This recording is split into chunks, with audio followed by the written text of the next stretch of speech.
الفاتح إلى حضرة الحبيب سيدنا محمد صلى الله عليه وآله وصحبه ومن والاه إلى روح سيدنا الحبيب عمر بن عبد الرحمن الأوطاس صاحب الراتب الشيخ علي بن عبد الله بارس وصولهم وفورهم أن الله يتغشهم بالرحمة والمغفرة ويعيد علينا من بركاتهم ومن بركة علومهم ونفحاتهم في الدين والدنيا والآخرة. الفاتحة. أعوذ بالله من الشيطان الرجيم. بسم الله الرحمن الرحيم. الحمد لله رب العالمين الرحمن الرحيم مالك يوم الدين إياك نعبد وإياك نستعين اهدنا الصراط المستقيم صراط الذين أنعمت عليهم غير المغضوب عليهم ولا الضالين آمين. أعوذ بالله السميع العليم من الشيطان الرجيم. أعوذ بالله السميع العليم من الشيطان الرجيم. أعوذ بالله السميع العليم من الشيطان الرجيم. لو أنزلنا هذا القرآن على جبل لرأيته خاشعا متصدعا من خشية الله وتلك الأمثال نضربها للناس لعلهم يتفكرون.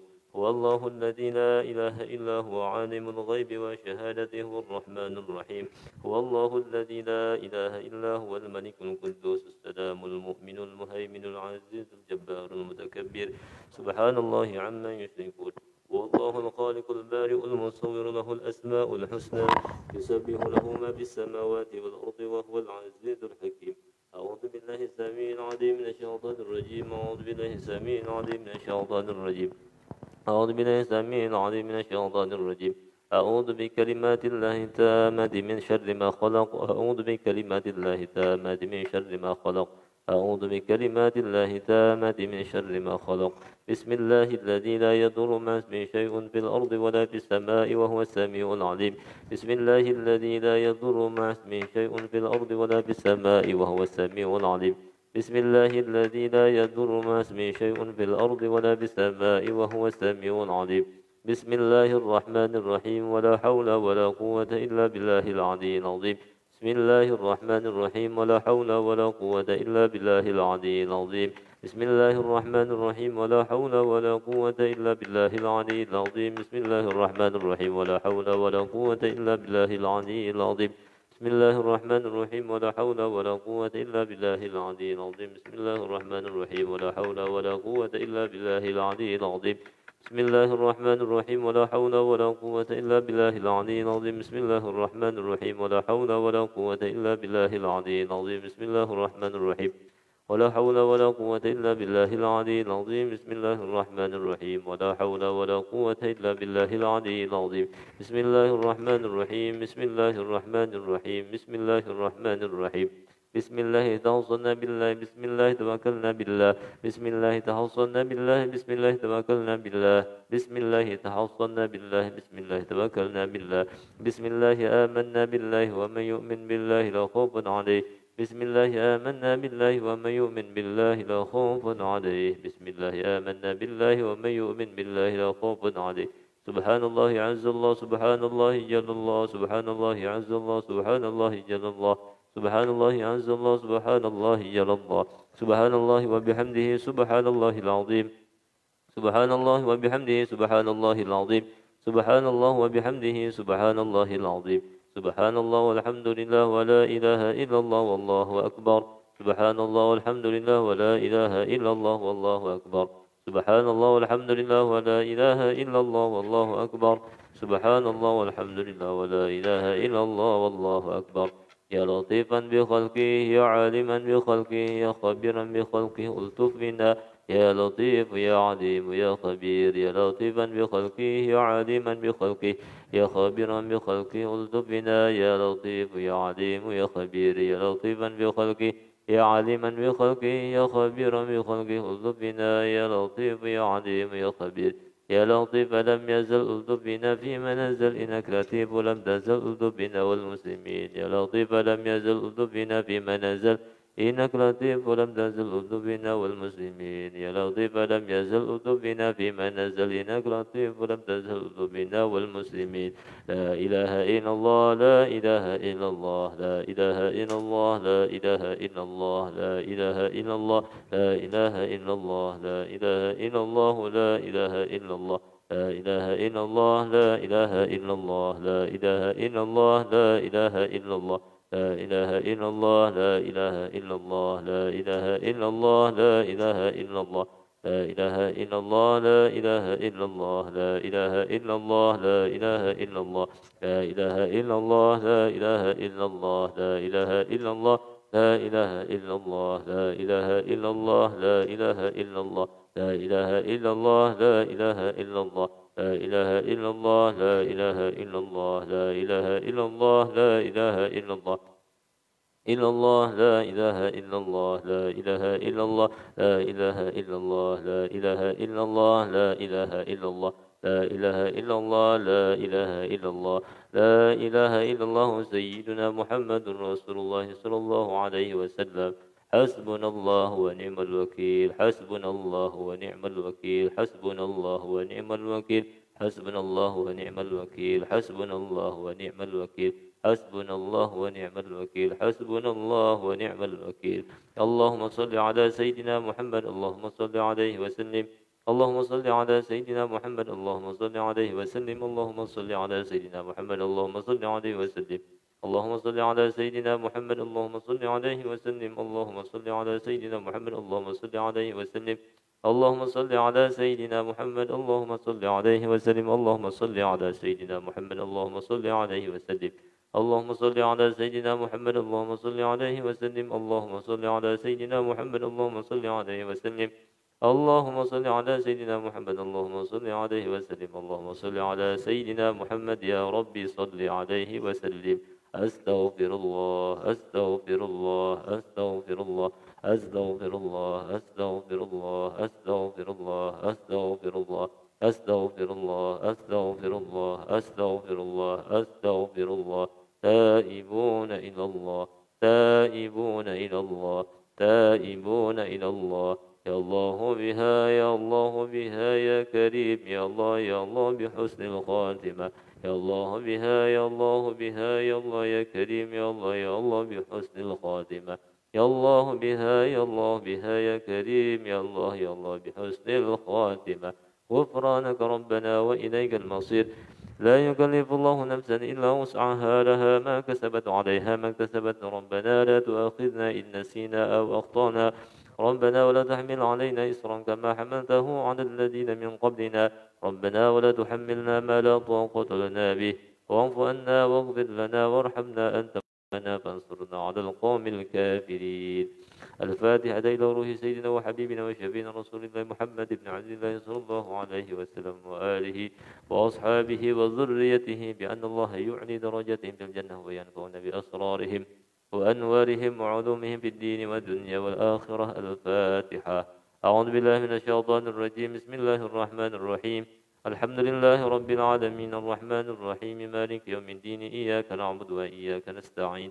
اهدنا الصراط المستقيم صراط الذين أنعمت عليهم غير المغضوب عليهم ولا الضالين آمين الفاتحة إلى رئيسنا الباقي المقدم محمد بن علي بعلوي وأصوله وفوره وجميع سادتنا آل أبي علوي وذوي الحقوق عليهم أجمعين أن الله يغفر لهم ويرحمهم ويعلي درجاتهم في الجنة وينفعون بأسرارهم وأنوارهم وعلومهم في الدين والدنيا والآخرة الفاتحة أعوذ بالله من الشيطان الرجيم بسم الله الرحمن الرحيم الحمد لله رب العالمين الرحمن الرحيم مالك يوم الدين إياك نعبد وإياك نستعين اهدنا الصراط المستقيم صراط الذين أنعمت عليهم غير المغضوب عليهم ولا الضالين آمين الفاتحة إلى روح سيدنا وحبيبنا وبركتنا صاحب الرتيب قطب الأنفس الحبيب عمر بن عبد الرحمن العطاس ثم إلى روح الشيخ علي بن عبد الله بارس وصولهم وفروهم وذوي الحقوق عليهم أجمعين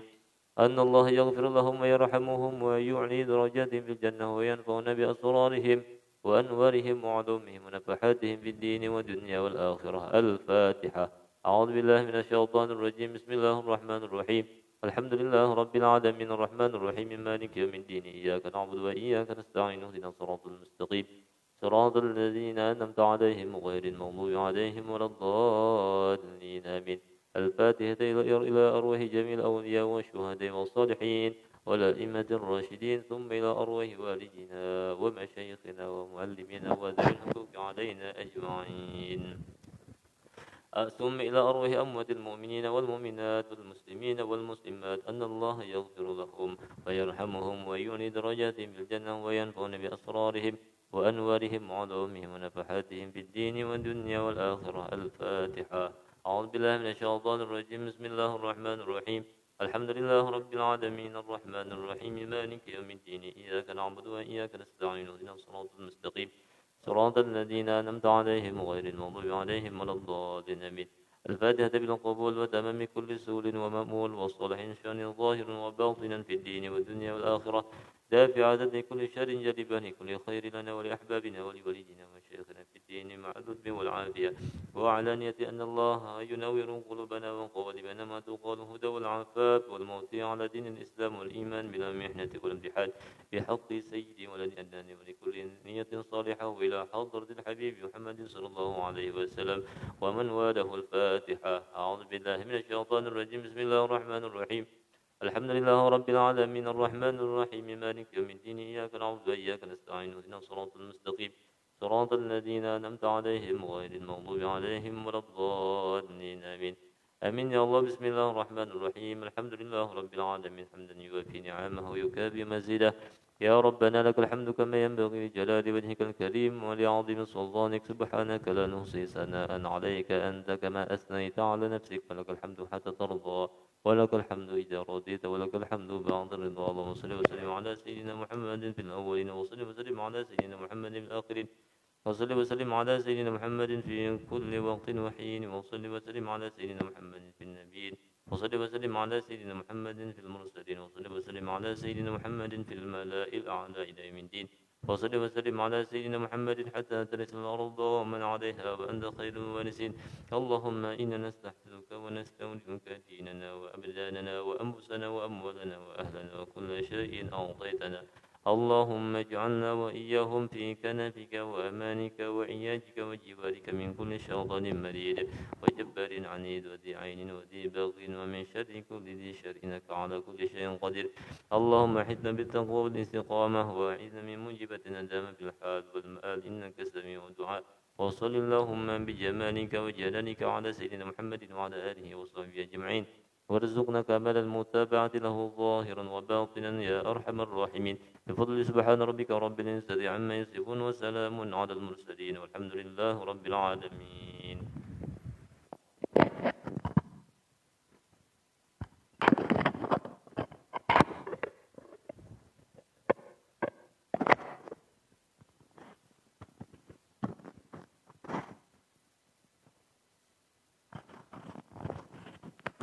Al-Fadil.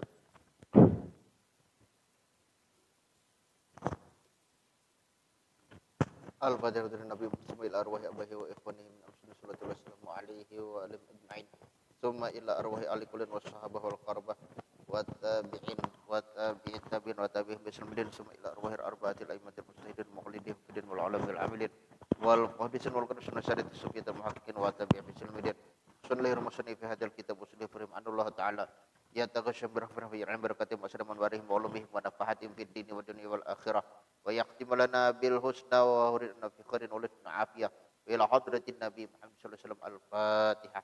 A'udzu billahi minasyaitonir rajim. Bismillahirrahmanirrahim. Alhamdulillahirabbil alamin arrahmanir rahim maliki yaumiddin. Iyyaka na'budu wa iyyaka nasta'in ihdinas siratal mustaqim. Siratal ladzina an'amta 'alaihim ghairil maghdubi 'alaihim waladdallin. Amin. Assalamualaikum warahmatullahi wabarakatuh. Bismillahirrahmanirrahim. Alhamdulillahirabbil alamin wa bihi nasta'in ala umuri dunya waddin.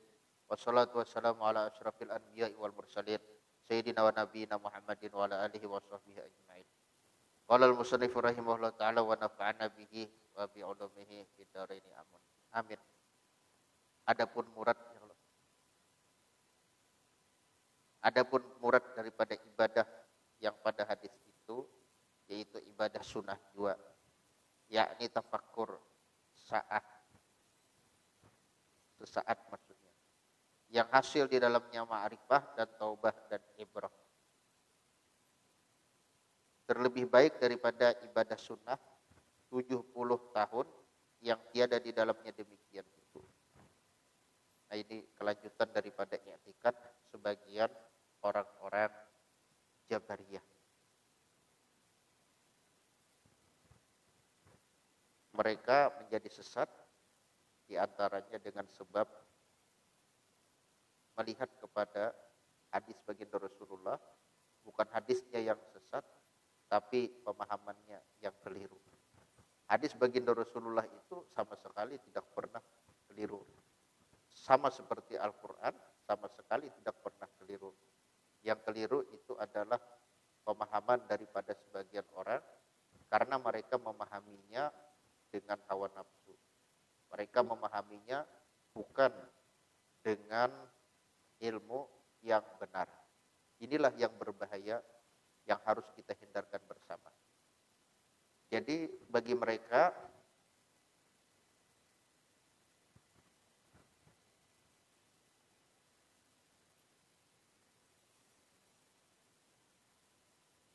tafakkur itu lebih afdol daripada berbuat ibadah, sampai mereka mengatakan meskipun ibadah itu adalah ibadah yang fardu, ibadah yang diwajibkan, tetap masih lebih afdol bertafakkur.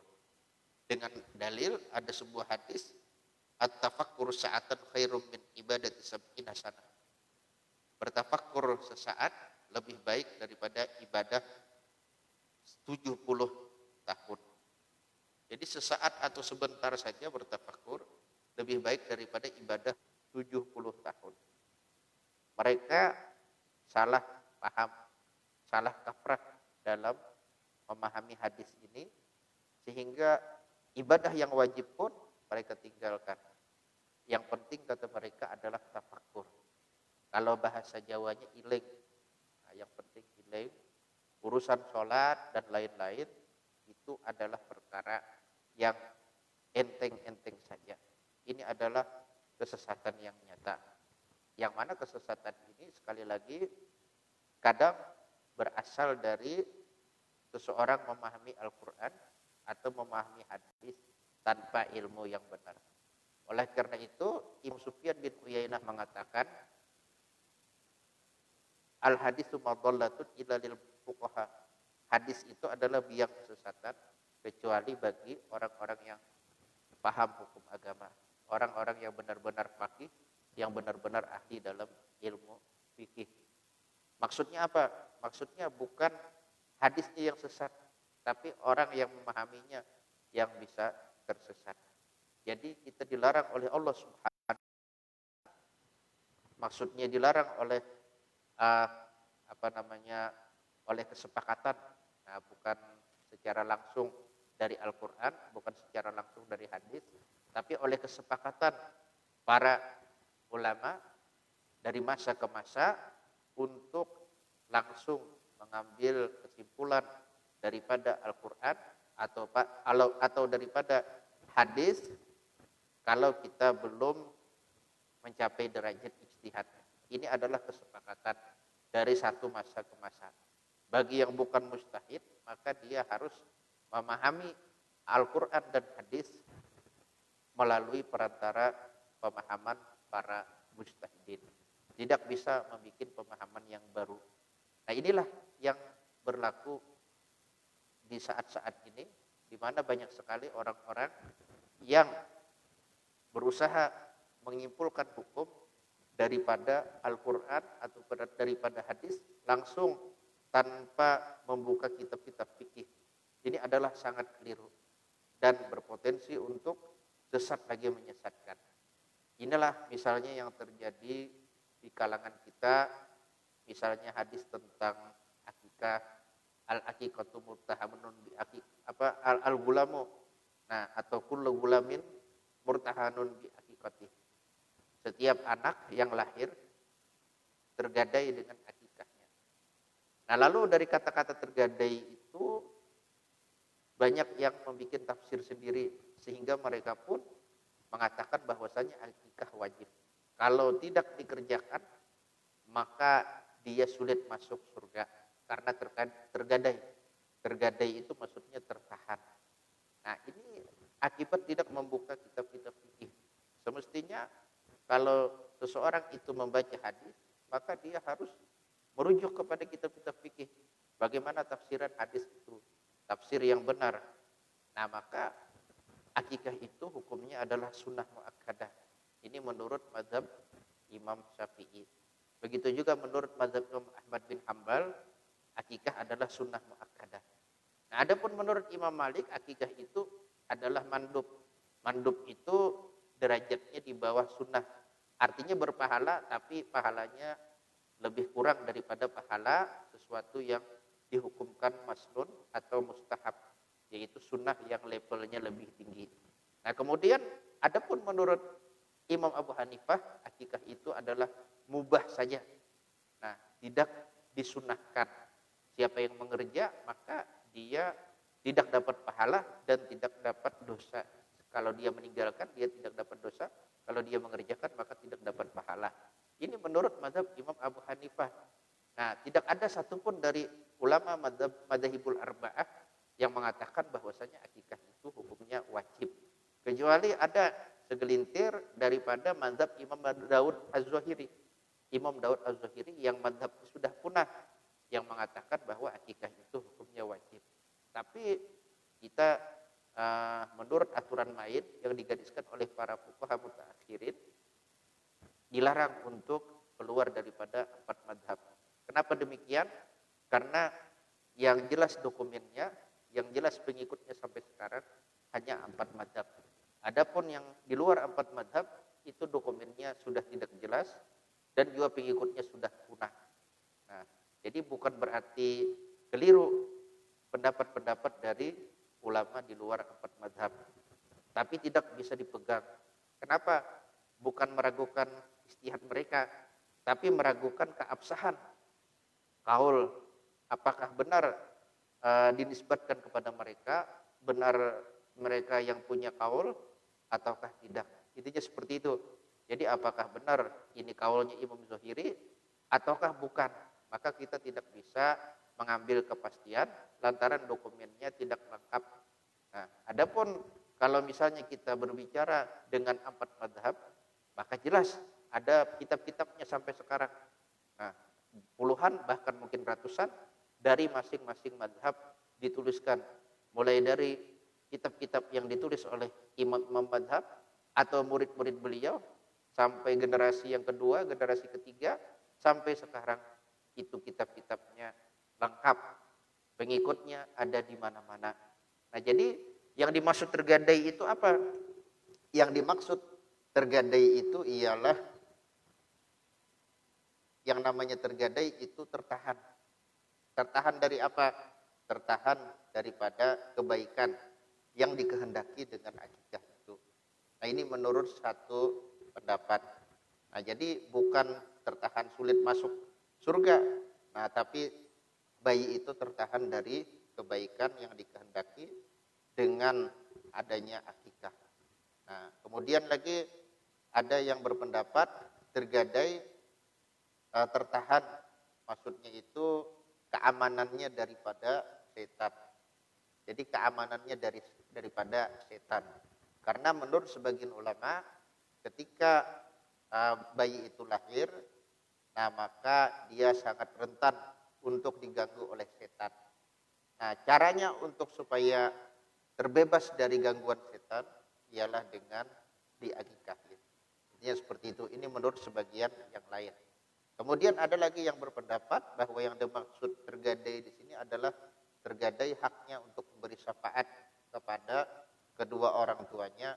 Kalau orang tuanya mampu mengakikahi, ternyata orang tuanya bakhil.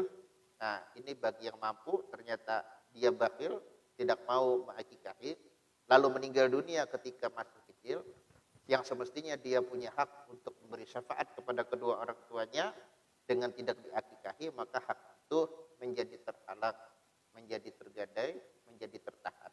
Nah, intinya seperti itu. Jadi ini bukan urusan surga neraka.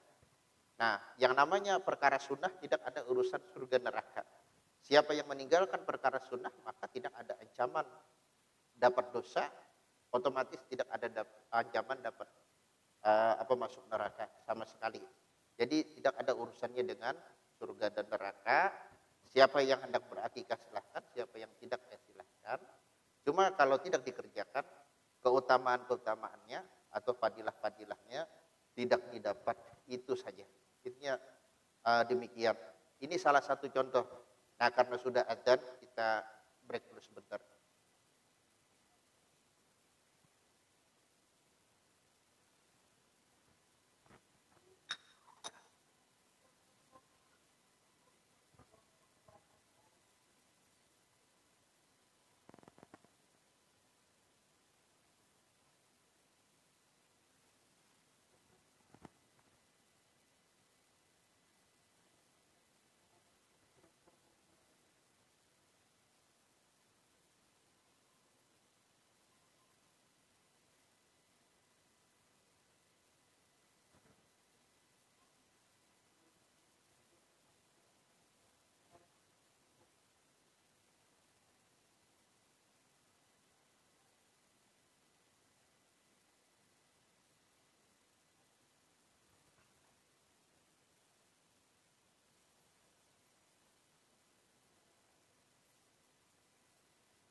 Yang dimaksud dengan tafakur di sini adalah tafakur yang menghasilkan ma'rifah, pengenalan kepada Allah dengan pengenalan yang khusus. Karena setiap mukmin itu pasti mengenal Allah. Cuma ada pengenalan yang umum dan ada pengenalan yang khusus. Nah, kemudian yang menghasilkan tobat, yang menghasilkan ibrah, maksudnya itu i'tibar atau pelajaran. Sedangkan yang dimaksud ibadah di sini hanya ibadah sunnah. Ibadah sunnah yang tidak menghasilkan apa yang telah disebutkan di atas. Inilah yang dimaksud dari hadis tersebut. Bukan meliputi semua ibadah. Bukan meliputi semua ibadah, khususnya ibadah fardu. Maka jelas siapa yang mengatakan ibadah fardu yang telah disepakati kefarduannya oleh seluruh kaum muslimin, dia mengatakan itu tidak fardu, maka dia telah keluar dari agama Islam sebagaimana yang telah lewat. Na'udzubillah dzalik. Nah, kemudian lagi dan setengah mereka itu adalah etikatnya, barang siapa mensucikan dirinya dan heninglah daripada camar hawa nafsu, maksudnya daripada kotoran hawa nafsu. Heninglah ini maksudnya bersihlah atau kosonglah dirinya itu daripada kotoran hawa nafsu, dan adalah baginya ilmu, maka gugurlah daripadanya ibadah dan amal. Na'udzubillah. Maka etikat yang demikian itu kufur. Karena firman Allah Subhanahu wa taala, wa'bud rabbaka hatta ya'tiyakal yaqin. Yakni berbuat ibadahlah engkau ya Muhammad akan Tuhanmu hingga datang kepadamu maut. Ayat ini pun banyak yang salah tafsir. Ada yang mentafsirkan kalau kita sudah yakin maka kita tidak wajib lagi beribadah. Padahal yang dimaksud dengan yakin di sini adalah kematian. Dan ini disepakati oleh seluruh ahli tafsir. Kenapa kematian disebut yakin? Karena setiap makhluk hidup sampai hewan sekalipun meyakini bahwa suatu saat dirinya akan menemui kematian. Dan setengah mereka itu adalah etikatnya bahwa segala makhluk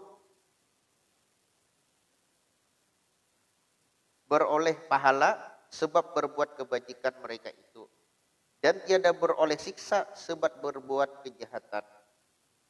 Dan adalah segala kafir dan asy, artinya ahli maksiat, itu makdur, tiada ditanyai Allah Subhanahu wa taala akan mereka itu, karena segala af'al itu daripada Allah dan hamba ini digagahi pada barang perbuatannya. Maka etikat yang demikian itu kufur. Na'udzubillah. Nah, jadi ada lagi keyakinan yang beda di kalangan sebagian orang-orang Jabariyah. Yaitu dia meyakini bahwasanya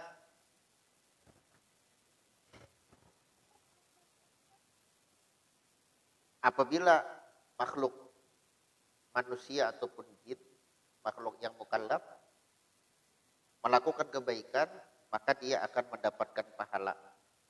Tapi kalau misalnya dia melakukan kejahatan atau kemaksiatan, maka dia tidak akan mendapat siksa.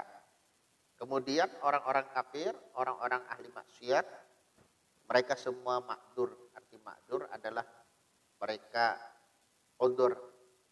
Mereka udzur, mereka itu punya halangan. Apa udzurnya? Apa halangannya? Yaitu orang-orang yang kufur, orang-orang yang kafir, dan orang-orang yang ahli maksiat, mereka digagahi. Nah, ini bahasa bahari. Maksud digagahi ialah dipaksa oleh Allah Subhanahu wa taala untuk berbuat maksiat. Ini jelas keyakinan yang keluar daripada kebenaran. Ini adalah keyakinan yang sangat rusak sekali, yang wajib atas kita untuk menghindarinya. Jadi bagi mereka tidak ada siksaan di akhirat atas orang-orang yang kafir dan atas orang-orang yang ahli maksiat. Tidak ada siksaan sama sekali. Mereka dianggap makdur, mereka mendapat dianggap punya udzur, punya halangan untuk tidak melakukan maksiat. Apa udzur itu? Yaitu dipaksa oleh Allah Subhanahu wa taala. Padahal menurut keyakinan Ahlussunnah wal Jamaah, manusia itu diberikan usaha dan ikhtiar. Diberikan usaha dan ikhtiar, maksud ikhtiar adalah pilihan. Siapa yang hendak baik, maka dia memilih berbuat baik. Siapa yang hendak jahat, maka dia memilih berbuat jahat. Nah, kemudian ketika segala-galanya sudah terjadi, maka kita kembalikan kepada Allah bahwasanya kebaikan dan kejahatan itu memang diciptakan oleh Allah Subhanahu wa taala. Tapi ada syariatnya. Syariatnya apabila kita berbuat kebaikan, kita wajib bersyukur, kita wajib meyakini bahwa ini adalah anugerah Allah. Adapun apabila kita berbuat kejahatan, maka kita wajib meyakini maka kita wajib untuk bertobat. Kita wajib untuk bertobat. Nah, sehingga dengan ini aturan main yang dijalankan oleh setiap orang-orang Islam, menjadi amanlah dunia, menjadi baguslah dunia, lantaran semuanya mengikuti hukum-hukum Allah Subhanahu wa taala. Jadi inti daripada keyakinan ini adalah untuk melepaskan diri dari aturan-aturan Allah supaya yang haram menjadi halal. Ini yang menjadi tujuan mereka. Dan inilah juga yang menjadi tujuan sebagian orang-orang di masa kini. Kayak apa caranya supaya yang haram itu jadi halal. Nah, sehingga mereka pun memakai berbagai macam alasan. Mereka pun mencari-cari dalil untuk tujuan yang dimurka oleh Allah Subhanahu wa taala itu. Yang pasti setiap hukum Allah itu pasti ada hikmahnya.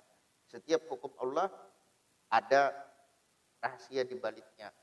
Dan setiap hukum Allah itu kalau dikerjakan maka akan menguntungkan kita sendiri, dan juga kalau ditinggalkan, kalau diabaikan akan merugikan kita sendiri. Allah Subhanahu wa taala tidaklah diuntungkan dengan ketaatan kita dan juga tidaklah dirugikan dengan kemaksiatan kita. Cuma semua itu kembali kepada diri hamba, kepada diri makhluk. Nah, kemudian kita lanjutkan sedikit. Dan setengah mereka itu adalah etikatnya bahwa Allah Subhanahu wa taala tiada menyiksa akan hambanya daripada karena jika disiksanya akan dia niscaya adalah zalim. Maka etikat yang demikian itu kufur. Nah, ini pakai perasaan. Karena keyakinan mereka makhluk tidak punya usaha ikhtiar. Jadi kalau makhluk itu berbuat kejahatan atau berbuat kemaksiatan, berarti dia dipaksa oleh Allah Ta'ala untuk berbuat kejahatan atau kemaksiatan. Kalau Allah Ta'ala menyiksa hamba, kalau Allah Ta'ala memaksa hambanya untuk berbuat hal yang demikian, lalu dia memberikan hukuman, maka kata mereka, ini Allah Ta'ala berbuat zalim. Dan kezaliman mustahil baginya. Jadi etikat mereka apabila Allah Ta'ala menyiksa seorang hamba akibat maksiatnya atau akibat kekufurannya, maka ini adalah kezaliman. Karena yang memilihkan kemaksiatan dan kekufuran itu adalah Allah Ta'ala. Yang memaksa dia untuk kafir atau untuk bermaksiat itu adalah Allah Subhanahu wa Ta'ala. Jadi kalau kita lihat apa yang tertulis di sini, seolah-olah tidak ada isi neraka. Kan seperti itu. Tidak ada isi neraka sama sekali. Nah, ini ada dua kemungkinan. Kemungkinan pertama memang begitu. Bagi mereka tidak ada isi neraka. Nah, jadi ini neraka kosong. Kalau kita pahami yang demikian. Jadi neraka kosong. Kalau kosong, ya artinya tidak ada gunanya. Allah Subhanahu wa taala menciptakan neraka. Sedangkan Allah Subhanahu wa taala telah berfirman, subhanaka ma khalaqta hadza batila. Nah, maha suci engkau, tidaklah engkau menciptakan ini, maksudnya alam semesta dan seluruh isinya batila, sia-sia. Tidak ada yang sia-sia daripada ciptaan Allah Subhanahu wa taala. Bahkan kotoran kita sendiri, sekalipun kita jijik dengan kotoran kita sendiri, ternyata ada manfaatnya kotoran itu.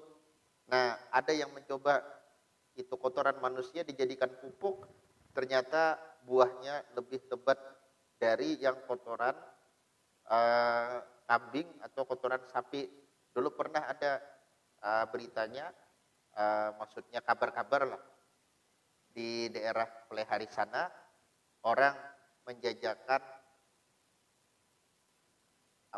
kol, orang menjajakan kol, atau bahasa lainnya kol itu apa tuh?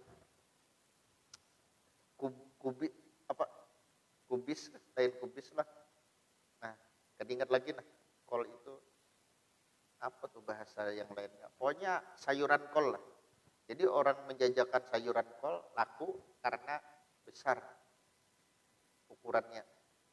Nah, ternyata setelah diteliti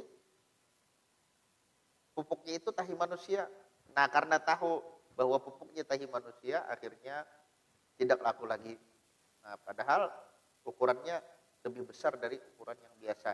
Jadi ukurannya lebih besar tapi harganya harga seperti kol kebanyakan. Nah, ini menunjukkan bahwasanya tahi manusia pun ada manfaatnya. Kan seperti itu. Jadi Allah Subhanahu wa taala sama sekali tidak menyia-nyiakan daripada ciptaannya. Semua diberikan oleh Allah Subhanahu wa taala makna, diberikan arti, diberikan hikmah dan seterusnya. Sampai Allah Ta'ala menciptakan setan pun ada gunanya, yaitu untuk menguji keimanan manusia dan jin. Kan seperti itu. Jadi yang buruk-buruk pun semua ada maknanya. Semua ada gunanya.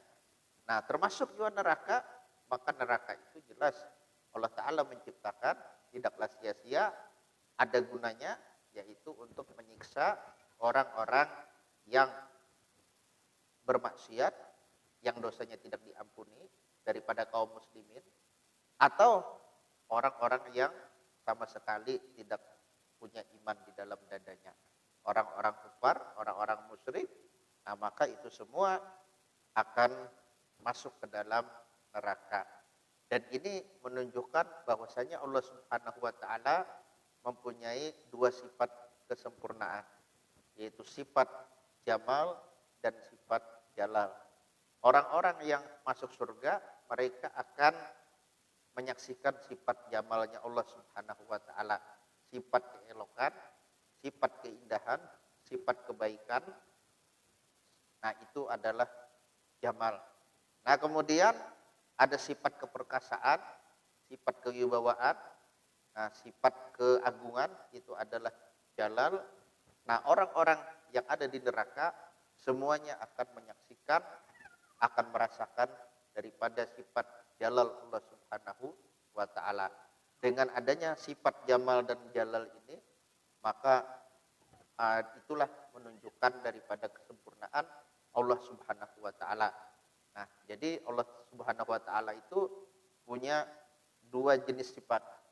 Yang pertama sifat jamal, sifat-sifat yang berkaitan dengan hati, kesenangan hati makhluk. Kemudian ada sifat jalal yang berkenaan dengan hati makhluk yang sebaliknya. Ketika kita ditimpakan musibah dan sebagainya, nah mungkin Allah Ta'ala hendak menampakkan sifat jalalnya untuk kita.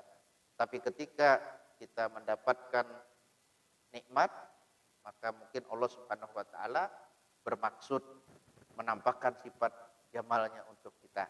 Nah, di akhirat sifat itu sangat nampak, dirasakan oleh setiap makhluk. Yang di surga akan merasakan sifat jamalnya, sedangkan yang di neraka akan merasakan sifat jalalnya, dan semuanya akan mengetahui dengan hakul yakin bahwasanya Allah Subhanahu wa taala adalah maha sempurna. Tidak ada zat yang lebih sempurna dari dirinya. Kan seperti itu.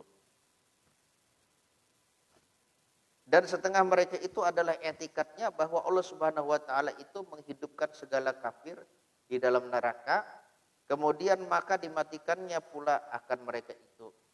Tiada lagi dihidupkannya akan mereka itu selama-lamanya. Maka etikat yang demikian itu kafir karena ingkarkan, maksudnya mengingkari nas.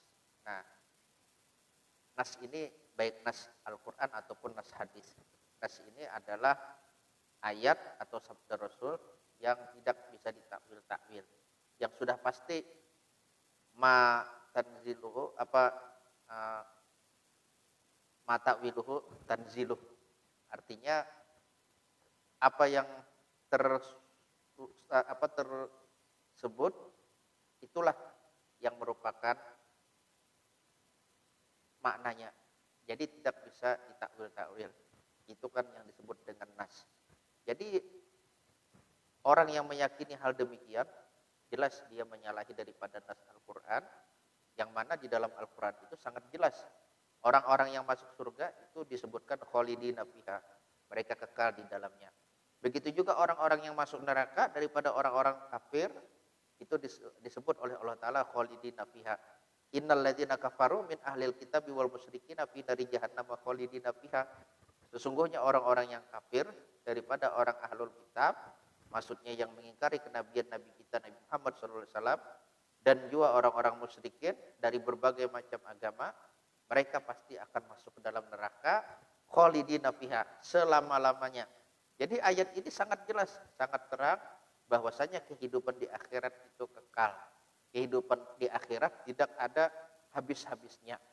Jadi setiap kali orang di neraka itu kulitnya hangus oleh api yang ada di dalamnya, maka Allah Ta'ala pun menggantikan kulit yang baru. Jadi kalau sudah hangus semua kulitnya, maka digantikan lagi oleh kulit yang baru, dan seterusnya. Tidak ada habis-habisnya. Karena setelah diteliti oleh para Hai ilmuwan, rasa sakit itu adanya di kulit.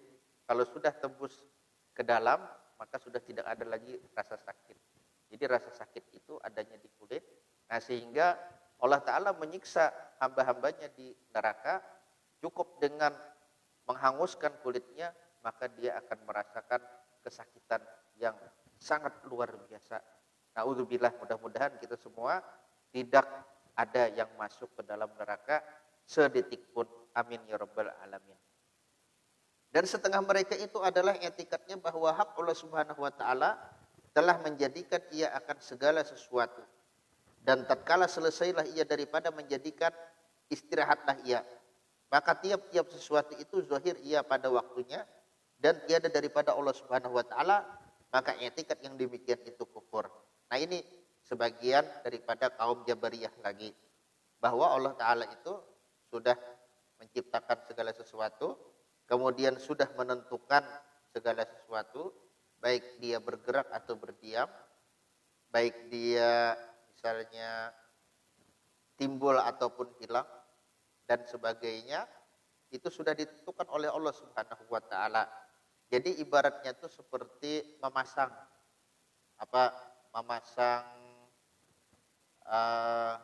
semacam bom lah.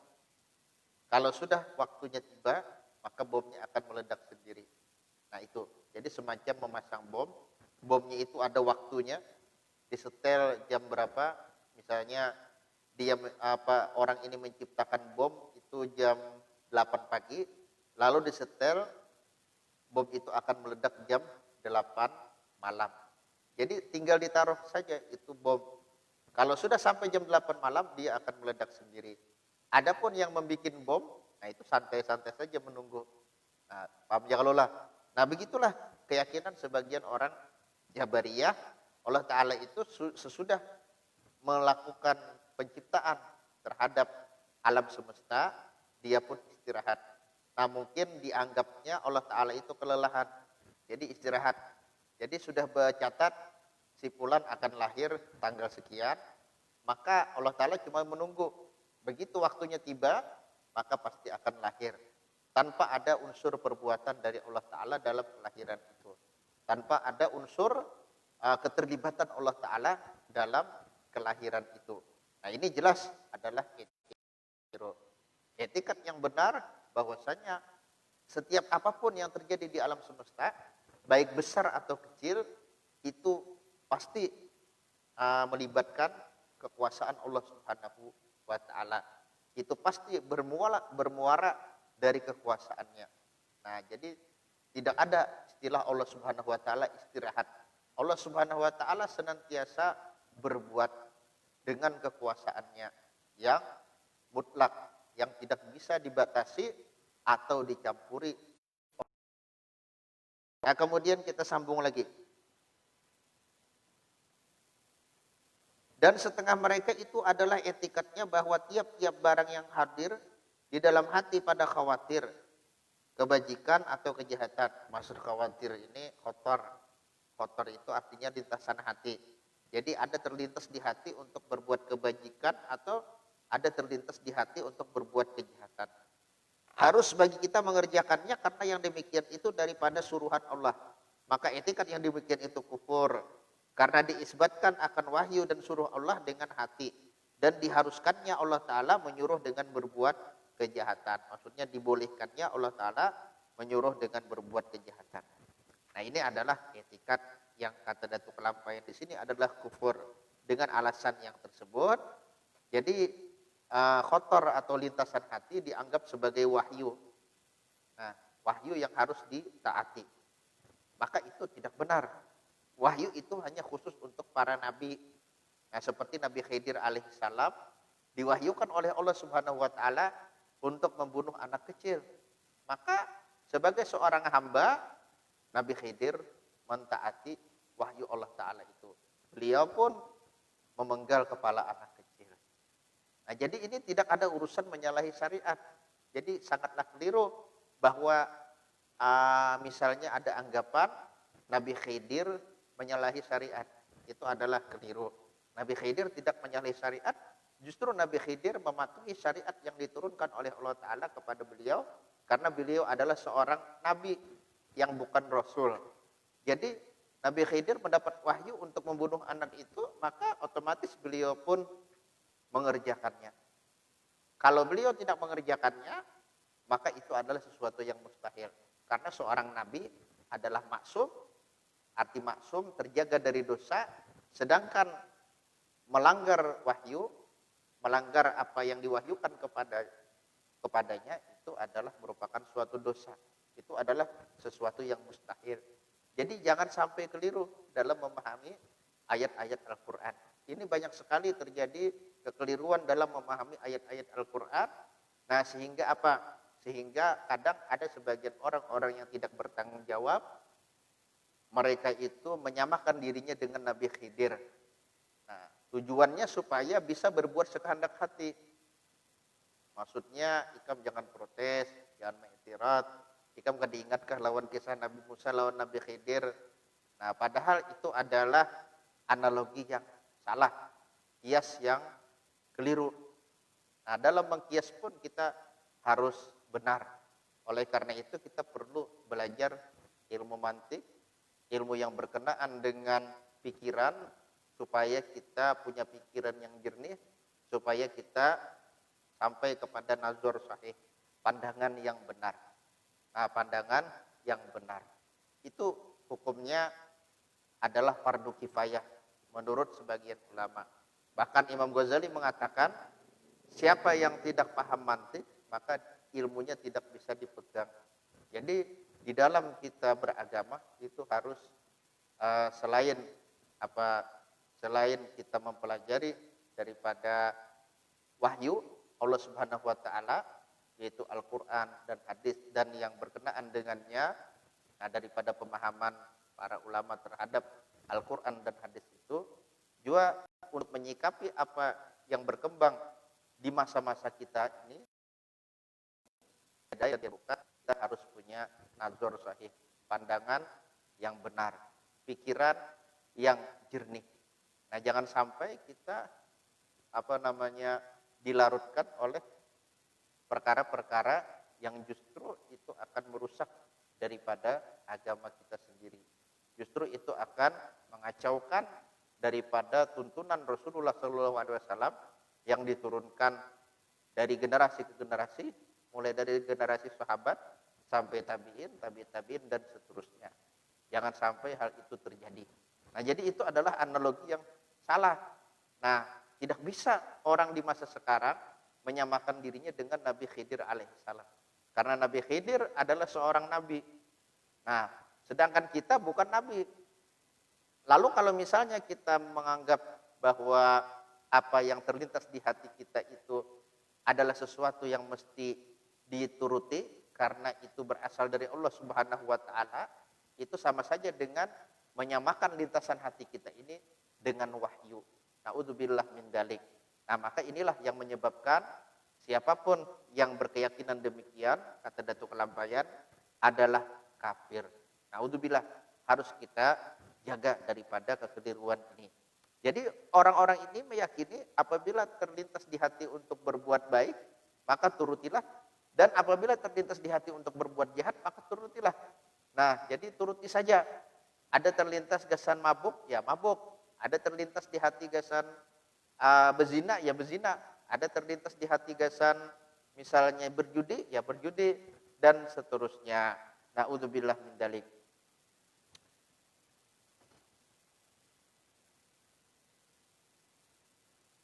Nah, kemudian dan setengah mereka itu adalah etikatnya bahwa segala hamba apabila sampai kepada martabat kesudah-sudahan kasihnya akan Allah Subhanahu wa taala, hilanglah hatinya dan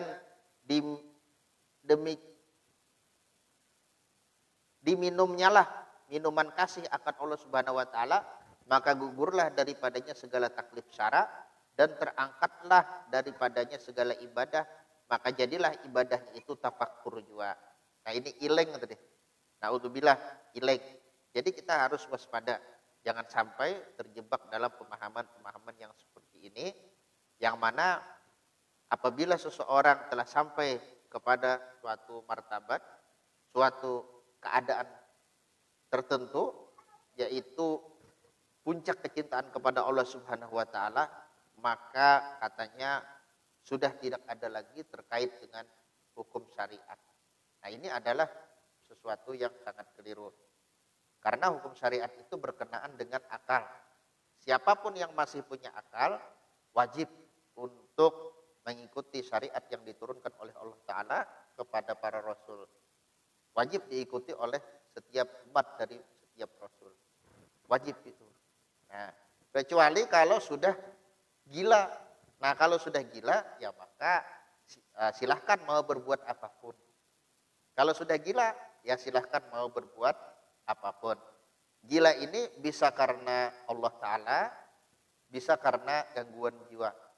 Gila maksudnya Allah Subhanahu wa taala memasukkan kecintaan yang luar biasa di dalam hati seseorang.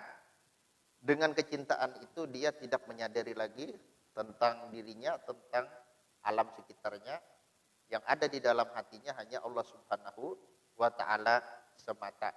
Nah, ini orang gila, orang yang gila karena saking dahsyatnya kecintaannya kepada Allah Subhanahu wa taala sehingga goncanglah akalnya. Jadi akalnya goncang. Paham ya kalau lah akalnya goncang. Ya kalau bandingannya itu seperti orang yang tergila-gila dengan seorang wanita, jadinya linglung. Nah, saking cintanya dia kepada wanita itu, dia akhirnya menjadi linglung. Dia lupa dengan segala-galanya, dia tidak makan lagi, tidak minum lagi, dan seterusnya. Nah, ini ada cerita daripada Qais, yang mana Qais ini adalah seorang, kalau tidak salah, masih di masa Abbasiyah, kalau tidak salah. Qais ini jatuh cinta kepada seorang gadis yang bernama Laila, lalu akhirnya timbul cerita Majnun Laila. Majnun Laila ini artinya orang yang tergila-gila dengan Laila. Nah, orang kita menyambutnya Laila Majnun, padahal salah. Yang betul itu adalah Majnun Laila. Jadi pada suatu ketika Qais ini bertemu dengan anjingnya Laila. Nah, lalu akhirnya anjingnya itu diikuti oleh Qais. Kemanapun anjing itu pergi, dia ikuti. Dia tidak mengingat dengan apa yang dia lewati. Dia tidak sadar dengan apa yang dia lewati. Mau misalnya di kanan ini ada orang berbagi duit, mau di kiri ini ada orang berbagi emas, mau di kanan ini ada api, mau di kiri ini misalnya ada binatang buas, dia tidak peduli sama sekali. Nah, padahal yang diikuti ini adalah anjingnya Laila, bukan Lailanya.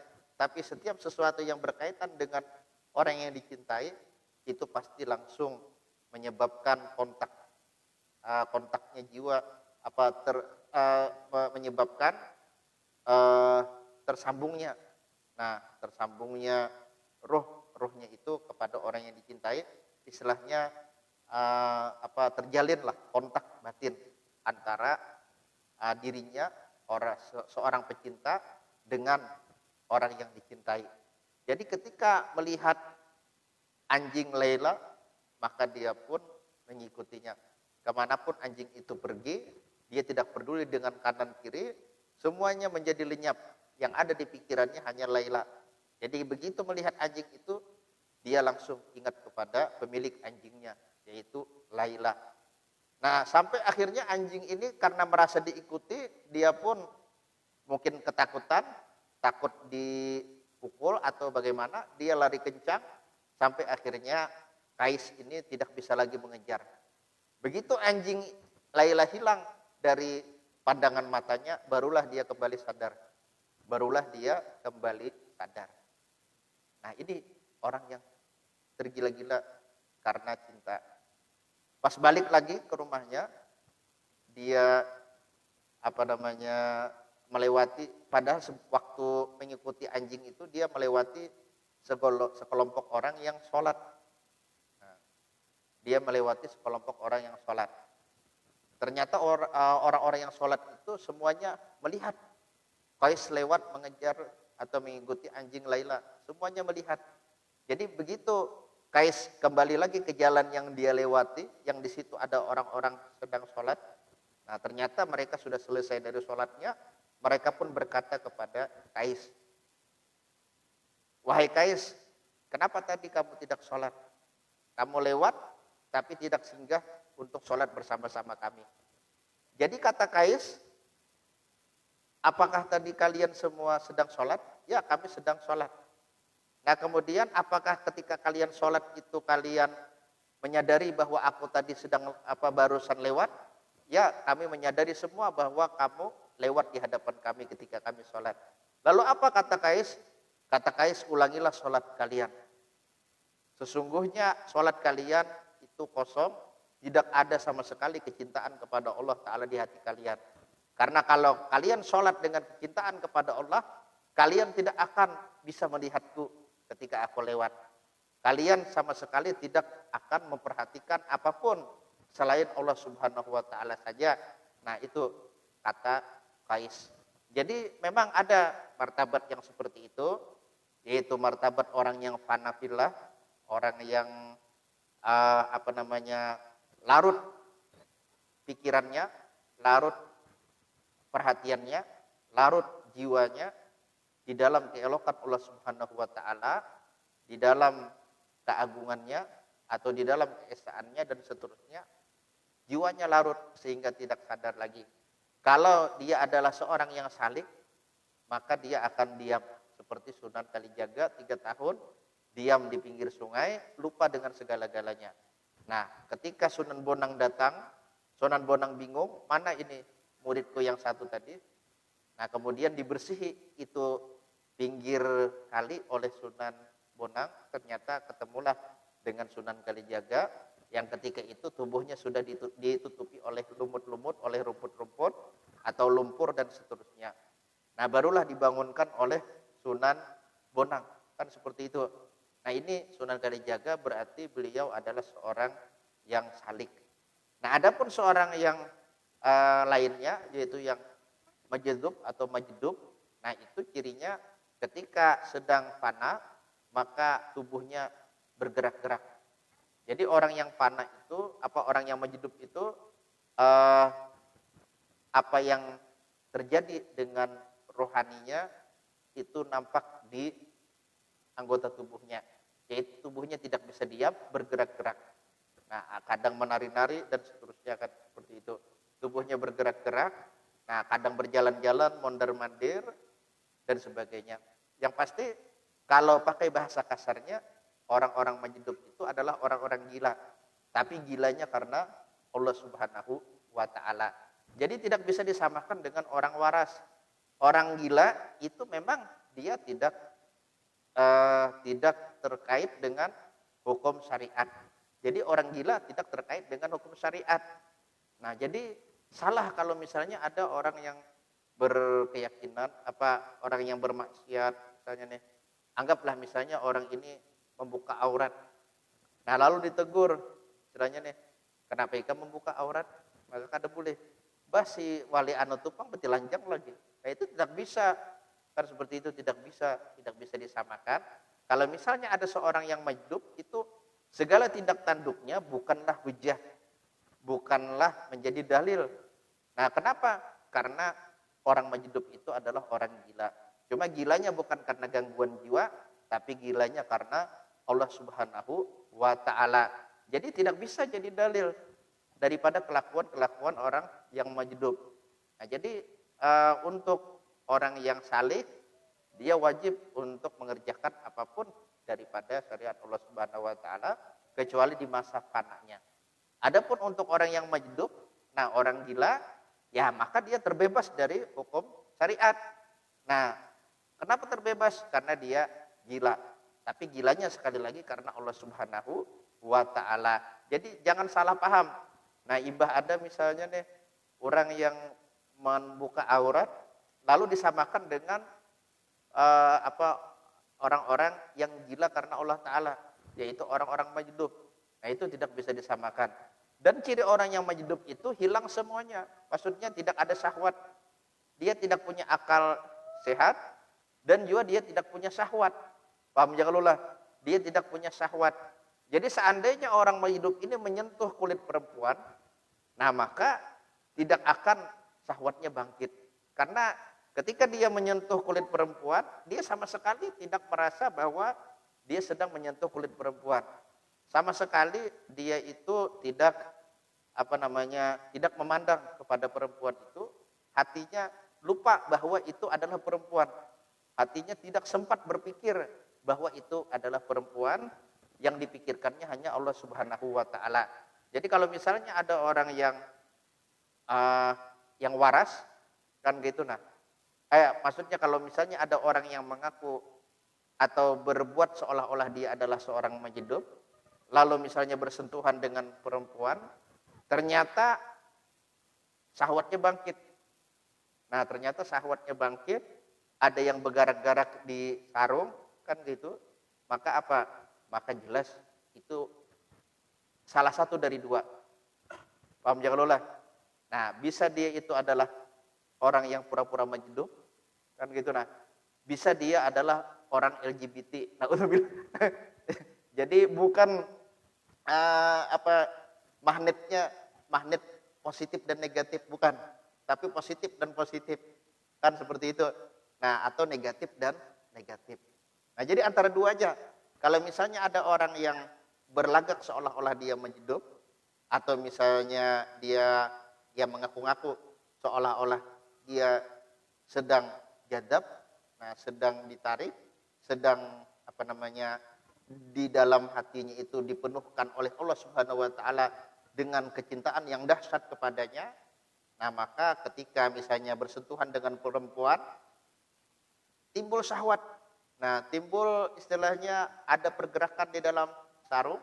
Nah, jelas itu salah satu dari dua hal. Entah dia orang majnun palsu, istilahnya nih, dan entah dia adalah orang LGBT. Nah, pahamnya kalau lah istilahnya nih, naudzubillah.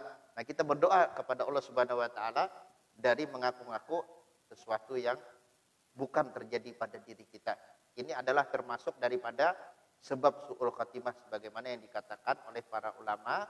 Di antara penyebab seseorang itu su'ul khatimah, penyebab yang terbesarnya di antaranya adalah dia mengaku dirinya sebagai wali kah, atau sebagai orang yang majnun kah, atau sebagai apapun, orang yang datang hal dan seterusnya, padahal dia bukan, tidaklah demikian. Padahal dia jauh dari kewalian, padahal dia adalah orang yang waras, padahal dia tidak punya hal, dia tidak punya makom sedikit pun. Inilah yang kita hindarkan. Nah, paham ya kalau lah. Kira-kira adakah yang Anda ditakutkan? Silahkan aja.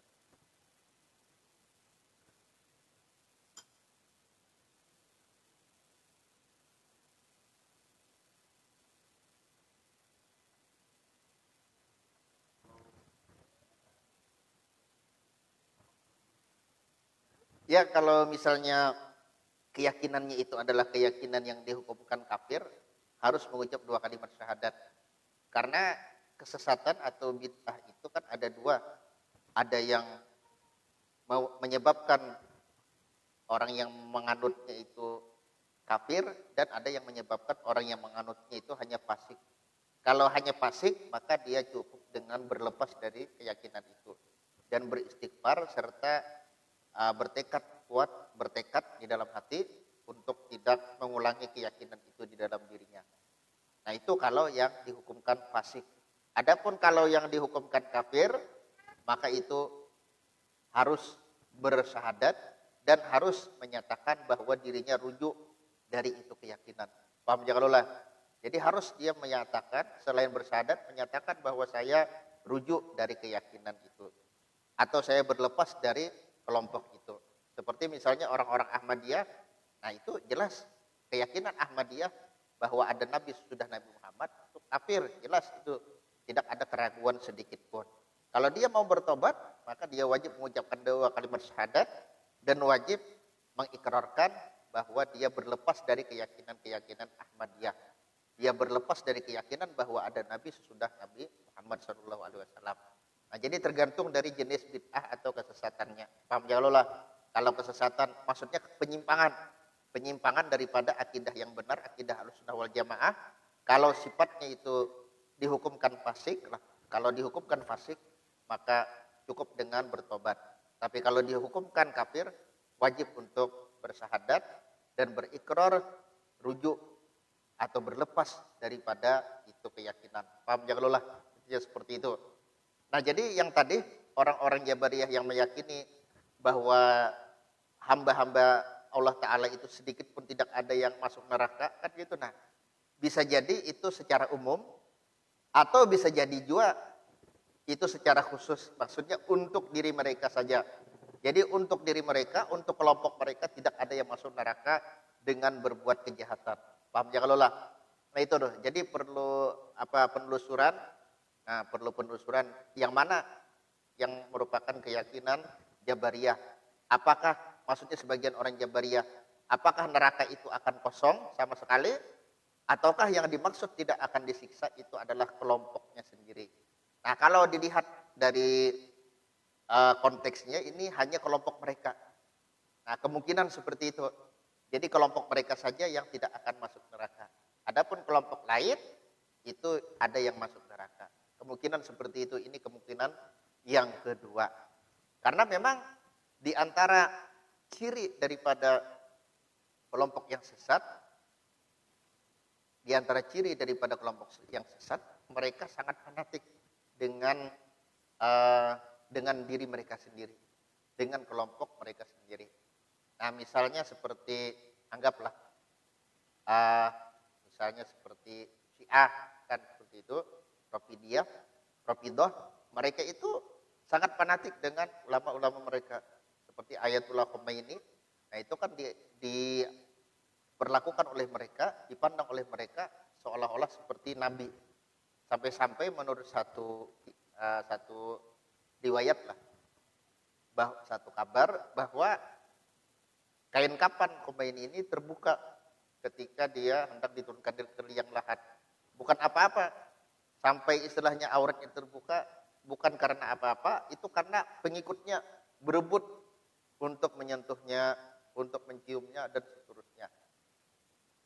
Nah, begitu juga misalnya seperti paham-paham Wahabi. Nah, Wahabi itu sangat fanatik terhadap ulama-ulama mereka. Mereka sangat fanatik terhadap Syekh Ibnu Taimiyah, Ibnul Qayyim, kemudian lagi Bin Baz, kemudian lagi misalnya Utsaimin atau Al-Albani dan seterusnya. Nah, mereka sangat fanatik. Kalau bertentangan dengan pendapat ulama-ulama mereka, maka itu adalah salah. Sekalipun yang punya pendapat ini adalah imam besar. Sekalipun misalnya yang punya pendapat ini adalah Imam Bukhari kah atau siapapun, atau misalnya yang di bawah-bawahnya. Nah, seperti Imam Asqalani penulis Fathul Bari kan secara Sahih Bukhari, atau misalnya imam yang manapun kan gitu. Nah, Imam Fakhrul Razi kan, Imam Fakhrul Razi kah atau imam siapapun, nah pasti akan mereka salahkan. Nah, jadi ahli hadis yang manapun atau ahli tafsir yang manapun, kalau bertentangan dengan pendapat-pendapat ulama mereka, itu pasti dianggap salah.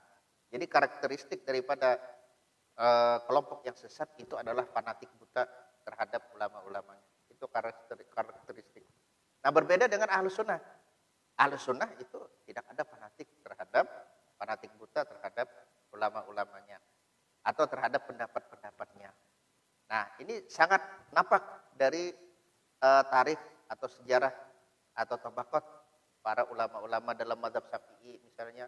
Mereka sangat toleran terhadap ulama-ulama mazhab lain. Nah, tidak merasa paling benar dan tidak memvonis ulama mazhab lain itu adalah salah, asalkan masih dalam jalur Ahlus Sunnah wal Jamaah. Intinya seperti itu. Nah, ini karena sudah dicontohkan oleh para imam-imam mereka sendiri. Misalnya seperti Imam Syafi'i. Ketika Imam Syafi'i ya hitungannya pulang kampung lah. Karena kan Imam Syafi'i ini di masa mudanya tinggalnya di Baghdad. Nah, sekalipun beliau lahir menurut satu riwayat itu di Gaza. Gaza itu di Palestina. Nah, tapi beliau bermukim lama, bukan bermukim, ya istilahnya memang bertempat tinggal lah, berdomisili itu di Baghdad. Kan. Kemudian di masa tuanya, maksudnya menjelang bukan tua-tua lah, bukan tua-tua tua benar kada. Nah, bukan Karena Imam Syafi'i kan umur Sidin kalau tidak salah itu kada sampai 50-an kalau tidak kada sampai 60-an kalau tidak salah kan seperti itu. Ya, yang pasti setelah umur sekian tahun beliau pindah ke Mesir. Nah, kan seperti itu. Jadi beliau pernah pada suatu ketika ya hitungannya pulang kampung lah, bisa dibilang pulang kampung. Beliau ke Baghdad. Nah, beliau menginap di sana. Dan kebetulan di tempat yang beliau singgahi itu di tempat yang beliau singgahi itu tidak jauh dari sana ada kuburan. Dan kuburan ini adalah kuburan yang istimewa, yaitu kuburan Imam Abu Hanifah radhiyallahu an. Jadi Imam Abu Hanifah ini meninggal dunia bertepatan dengan kelahiran Imam Syafi'i. Oleh karena itu para ulama mengatakan telah meninggal satu imam dan lahir imam yang lain. Imam yang baru kan istilahnya nih. Telah meninggal imam dan lahir imam pula. Kan seperti itu. Jadi kelahiran Imam Syafi'i itu bertepatan dengan meninggalnya atau wafatnya Imam Abu Hanifah. Jadi ini adalah tokoh yang istimewa. Jadi beliau di masjid yang berdekatan dengan kubur Imam Abu Hanifah itu, nah waktu subuh dipinta menjadi imam, ternyata beliau tidak berkunut. Nah selama beliau tinggal di sana beberapa kali sholat subuh di masjid itu tidak berkunut. Sampai-sampai ada yang bertanya, apakah pian merubah ijtihad pian? Kan seperti itu. Apakah pian merubah ijtihad pian? Maka kata Imam Syafi'i, tidak. Aku tetap meyakini bahwa kunut di waktu subuh itu hukumnya sunnah abad. Nah lalu kenapa pian kada berkunut? Kan istilahnya nih, selama tinggal di Baghdad ini, selama singgah di Baghdad ini, apa kata Imam Syafi'i? Nah, karena aku menghormati imam yang berkubur di sini, yaitu Imam Abu Hanifah. Nah, paham ya kalau lah istilahnya nih. Jadi Imam Syafi'i meninggalkan kunut dengan satu alasan, yaitu menghormati Imam Abu Hanifah radhiyallahu anhu. Nah, begitu juga Imam Ahmad bin Hambal, ini banyak cerita dari kitab-kitab mazhab Hambali. Beliau kadang melakukan perjalanan dan kadang beliau singgah di masjid di beberapa masjid sewaktu tiba sholat subuh. Ketika imam sholat subuh itu berkunut, ternyata Imam Ahmad bin Hambal juga ikut membaca kunut. Padahal Imam Ahmad bin Hambal mengatakan kunut dalam sholat subuh termasuk bid'ah. Tapi bukan bid'ah yang haram, kan seperti itu. Maksudnya tidak sesuai dengan sunnah Nabi. Jadi tidak disunahkan. Karena bagi Sidin, kunut di waktu subuh itu hanya pernah dilaksanakan oleh Rasulullah selama 40 hari. Nah ini menurut pendapat Imam Ahmad bin Hambal. Makanya ulama dalam mazhab Hambali mereka tidak berkunut. Sama seperti ulama dalam mazhab Hanafi tidak berkunut. Nah, tapi begitu Imam Ahmad ini singgah di suatu masjid untuk melaksanakan sholat subuh, ternyata imamnya berkunut, Sidin pun juga berkunut. Kenapa? Karena menghormati. Paham ya kalau lah? Menghormati pendapat orang lain. Selama pendapat itu tidak keluar dari jalur Ahlus Sunnah wal Jamaah, mereka saling menghormati. Inilah akhlak yang sesungguhnya. Yang mereka itu sama sekali tidaklah pernah merasa pendapatnya paling benar. Dan ini adalah untuk diteladani. Untuk ditiru oleh para pengikut-pengikut Sidin. Paham ya kalau lah? Untuk diteladani oleh para pengikut Sidin. Nah, artinya jangan sampai kalian merasa pendapatku yang benar, pendapat orang lain salah. Nah, itu maksud daripada para imam-imam tadi. Jangan sampai seperti itu. Jadi kalau mengikut Sidin, nah kita yakin kita yakin bahwa pendapat Sidin itu adalah benar, tapi jangan sampai kita meyakini pendapat imam yang lain salah. Tetap kita yakini bahwa pendapat imam lain pun benar. Paham ya kalau lah sebenarnya nih. Tidak ada fanatisme di dalam Ahlus Sunnah wal Jamaah. Nah, fanatisme hanya untuk Rasulullah sallallahu alaihi wasallam. Oleh karena itu Imam Malik mengatakan, kullu ahadim minna yu'khadhu minhu wa yuraddu alaih ila sahibu hadzal qabr. Setiap kita, masing-masing dari kita bisa diambil pendapatnya dan bisa ditolak. Kata Imam Malik. Kita ini maksudnya ulama di madhab di masa sidin. Ulama di masa sidin itu adalah para mujtahid. Orang-orang yang mencapai derajat mujtahid mutlak. Nah, kata Imam Malik, setiap kita, masing-masing kita bisa diambil pendapatnya dan bisa ditolak. Ila sahibu hadal qabr, kecuali pemilik ini kubur. Karena apa? Karena Imam Malik ini kan tinggalnya di Madinah. Nah, jadi sidin menunjuk ke arah kubur baginda Rasulullah. Jadi kullu ahadin minna yukhadhu minhu wa yuradu alaih ila sahibu hadal qabr, sambil menunjuk ke kubur baginda Rasulullah. Nah, paham ya kalau lah? Intinya seperti itu. Jadi kalau ada yang bertanya bagaimana karakteristik daripada golongan yang menyimpang, maka jawabannya mudah. Kalau mereka fanatik buta kepada tokoh-tokoh mereka, itu indikasi bahwa ini golongan menyimpang. Paham ya kalau lah istilahnya nih. Nah, intinya seperti itu. Nah, jadi maksudnya ini fanatik buta, maksudnya mengklaim bahwa dirinya lah yang benar, diri orang lain itu salah. Nah, kalau misalnya menganggap imamnya benar, tapi imam yang lain pun benar, nah itu adalah sesuatu ya termasuk fanatik, tapi fanatik yang benar, kan gitu. Nah, jadi fanatik ini ada dua juga, ada fanatik yang benar, ada yang salah. Kalau yang salah ya itu tadi, golongan seorang benar, golongan orang itu salah. Paham ya kalau lah istilahnya nih. Dan memang kita harus ada itu, artinya ada unsur fanatiknya dalam artian kita sebagai muqallid, artinya orang yang bertaklid, bukan mustahid. Maka otomatis kita akan fanatik dengan imam kita, maksudnya akan mengikut kepada imam kita. Nah, kita misalnya kan adalah pengikut Imam Syafi'i, maka jelas kita akan mengikut pendapat-pendapat sidin dan ulama-ulama daripada mazhab sidin, kan seperti itu. Nah, cuma jangan sampai fanatik yang buta yang menyebabkan kita menganggap orang lain salah. Atau misalnya fanatik yang menyebabkan kita ini menutup mata daripada kenyataan. Seandainya kita yang salah, paham ya kalau lah? Seandainya kita salah, maka kita wajib untuk mengakui bahwa kita salah. Kan seperti itu. Nah, oleh karena itu kata para ulama, unzur ila maqal wala tanzur ila man qal. Pandanglah kepada apa yang dikatakan, jangan memandang kepada siapa yang mengatakan.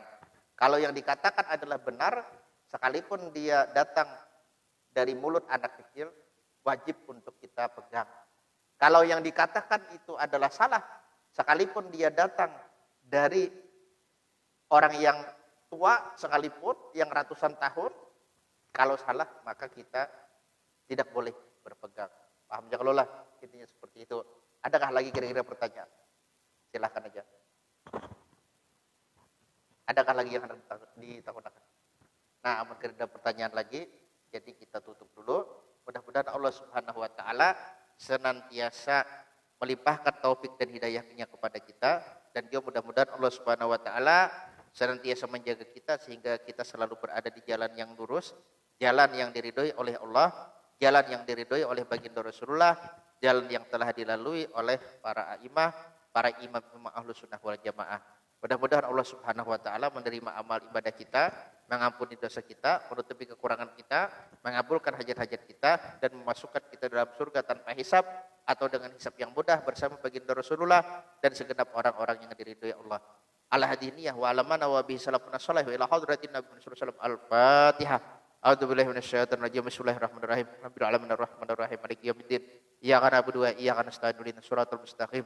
Siratal ladzina an'amta 'alaihim ghairil maghdubi 'alaihim waladdallin. Amin. Amin ya Allah. Bismillahirrahmanirrahim.